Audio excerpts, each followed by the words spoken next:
3억 투자하고 사기범에게 손해배상 청구했더니 안녕하세요 버딩미 당신이 판사라면 입니다. 오늘은 정말 마음이 무거워지는 이야기를 가져왔습니다. 20년 친구를 믿고 3억 2천만 원을 건넸다가 하루아침에 모든 걸 잃은 남자의 이야기입니다. 형사재판에서도 이겼고 민사재판에서도 이겼는데 정작 돈은 한 푼도 돌려받지 못했다면 여러분은 어떤 기분이 드실 것 같으세요?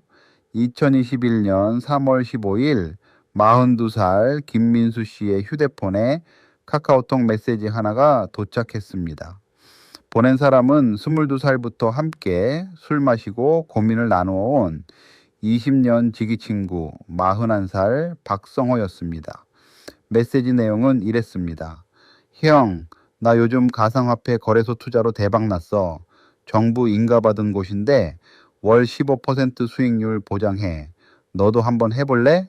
민수 씨는 그 자리에서 고민을 접었습니다. 이 친구가 거짓말을 할 리 없다고 생각했거든요. 그해 4월부터 7월까지 민수 씨는 4차례에 걸쳐 총 3억 2천만 원을 박성호가 알려준 계좌로 보냈습니다. 회사 퇴직금 1억 5천만 원, 아파트 담보대출로 빌린 1억 원, 그리고 10년간 한 푼, 두 푼 모아온 적금 7천만 원이었습니다. 아내 39살 정혜진 씨에게는 이렇게 말했다고 합니다. 1년만 있으면 빚 다 갚고 집도 넓은 데로 옮길 수 있어. 5월에는 450만 원, 6월에는 480만 원이 정확히 들어왔습니다. 약속한 수익금이었습니다. 민수 씨는 친구를 완전히 믿게 됐습니다. 그런데 8월 11일 오후 3시 낯선 번호로 전화가 왔습니다. 금융감독원 조사관이라는 사람이었습니다. 혹시 블루오션 캐피탈이라는 곳에 투자하셨습니까? 불법 유사수신 혐의로 수사 중입니다. 민수 씨는 손이 떨렸습니다. 바로 박성호에게 전화를 걸었지만 이미 전원이 꺼진 상태였습니다. 카카오톡 메시지는 읽지도 않았고요. 경찰 조사 결과는 충격적이었습니다. 박성호는 무려 47명에게 23억 원을 받아 챙긴 조직적 사기범이었습니다. 가상화폐 거래소 투자는 처음부터 존재하지 않았습니다.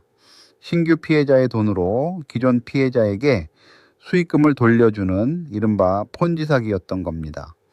민수 씨에게 입금된 930만 원도 사실은 다른 피해자의 돈이었습니다. 2022년 2월 형사재판에서 박성호에게 징역 3년이 확정됐습니다.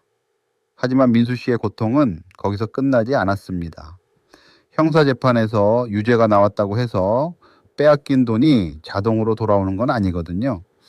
2022년 5월 민수 씨는 박성호를 상대로 3억 2천만 원의 손해배상 청구 소송을 제기했습니다.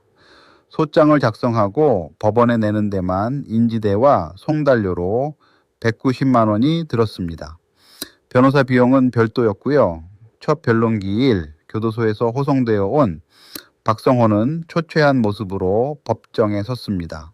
그는 재판부를 향해 말했습니다. 제가 사기를 친 건 맞습니다. 하지만 지금 제게는 정말 아무것도 없습니다. 법원이 재산조회를 해봤더니 실제로 그랬습니다. 부동산도 차량도 예금도 아무것도 없었습니다.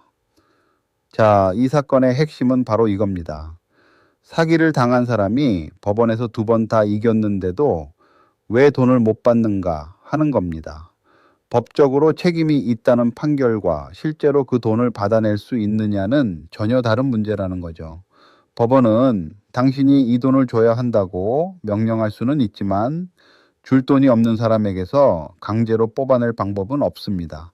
이게 우리 법 체계가 가진 현실적인 한계입니다. 투자 사기를 당한 피해자라면 누구나 맞닥뜨릴 수 있는 문제이기 때문에 오늘 이 판례는 특히 꼭 들어두셔야 합니다. 원고인 민수 씨 측의 주장은 명확했습니다. 형사 재판에서 이미 사기 범행이 확정됐으니 민법 750조, 쉽게 말하면 고의나 잘못으로 남에게 손해를 끼쳤으면 배상해야 한다는 조항에 따라 3억 2천만 원을 전액 돌려줘야 한다는 겁니다. 여기에 대출이자로 발생한 추가 손해, 신용등급 하락, 정신적 고통까지 더해서 배상해야 한다고 주장했습니다. 20년 친구의 말을 믿었다가 퇴직금과 적금, 대출까지 모두 날린 사람의 절박함이 느껴지지 않으세요? 반면 박성호 측은 조금 다른 방향으로 이야기했습니다. 사기를 친 것도 배상 책임이 있다는 것도 전부 인정한다고 했습니다. 다만 지금 교도소에 있고 재산이 아무것도 없으며 출소 후에도 전과 기록 때문에 정상적인 취업이 어렵다는 겁니다. 변제 의사는 있지만 현실적으로 능력이 전혀 없다는 주장이었습니다. 법적 책임을 인정하면서도 사실상 갚을 방법이 없다는 항변이었던 셈이죠. 여러분은 어느 쪽 손을 들어주시겠습니까? 민수 씨는 분명 피해자이고 법적으로 배상받아야 마땅합니다. 그런데 정말 아무것도 없는 사람에게 법원이 어떤 판결을 내릴 수 있을까요? 지금 버딩미 블로그에서 직접 투표해 보실 수 있습니다. 민수 씨가 실질적인 배상을 받아야 한다고 보시나요? 아니면 법원도 어쩔 수 없는 상황이라고 보시나요? 투표에 참여하신 뒤 실제 판결을 확인해 보세요. 여러분의 판단과 실제 재판부의 판단이 얼마나 일치하는지 직접 확인해 보시면 더 흥미로우실 겁니다. 자, 그럼 판결을 공개합니다. 자, 드디어 실제 판사는 어떤 결정을 내렸을까요? 2022년 9월 13일 재판부는 판결을 선고했습니다. 먼저 형사재판에서 확정된 사실은 민사재판에서도 그대로 인정된다는 원칙을 적용했습니다. 박성호가 허위 투자처를 소개해 민수 씨를 속인 것, 총 3억 2천만 원을 가로챈 것 모두 이미 입증된 사실입니다. 법적 배상 책임은 명백하다고 봤습니다. 다만 배상 범위에서는 조율이 있었습니다. 대출이자나 신용등급 하락, 정신적 손해는 직접적인 인과관계 입증이 부족하다고 보아 인정하지 않았습니다. 정신적 손해는 따로 증거를 내야 한다는 거죠. 결국 판결 주문은 이랬습니다. 피고는 원고에게 3억 2천만 원 및 이에 대하여 불법 행위일인 2021년 8월 10일부터 다 갚는 날까지 연 12%의 비율로 계산한 지연손해금을 지급하라. 원고 완전 승소였습니다. 그런데 판결문 말미에는 이례적인 문장이 붙었습니다. 피고의 현재 재산 상태 및 수형 중인 점을 고려할 때 실제 집행 가능성은 극히 낮다. 법원도 현실을 알고 있었던 겁니다. 민수 씨는 승소 판결을 받아들었지만 법정을 나서는 그의 표정은 어두웠습니다. 판결문은 있지만 받아낼 재산이 없으니까요. 이 판례가 우리에게 주는 교훈은 정말 뼈 아프지만 분명합니다. 형사 고소로 범인을 감옥에 보내는 것과 민사 소송으로 돈을 돌려받는 것은 완전히 별개의 문제입니다. 사기를 당했다면 범인이 재산을 빼돌리기 전에 빠르게 가압류, 쉽게 말해 재산에 미리 묶어놓는 조치를 신청하는 것이 핵심입니다.